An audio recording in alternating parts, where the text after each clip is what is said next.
মোৰ সকলো বন্ধুবৰ্গলৈ নমস্কাৰ জনাই আজি মোৰ নতুন ভিডিঅ'লৈ আপোনালোকক স্বাগতম জনাইছোঁ। আজি মই খৰিচা আৰু গাহৰি মাংস লগত বনাবলৈ লৈছোঁ। এয়া মোক খৰিচা আৰু গাহৰি মাংস বনোৱা হৈ গ'ল।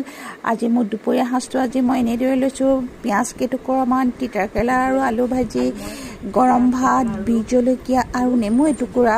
আৰু আজি মোৰ দুপৰীয়া সাঁজটো একদম চিম্পুলকৈ লৈছোঁ। দাইল নোহোৱাকৈ খাইছোঁ, শুকান চব্জিৰে খাইছোঁ। আৰু আপোনালোকে কেতিয়াবা এনেদৰে খায়নে মোৰ দৰে? মই কিন্তু এনেদৰে কেতিয়াবা খাই বহুত ভাল পাওঁ।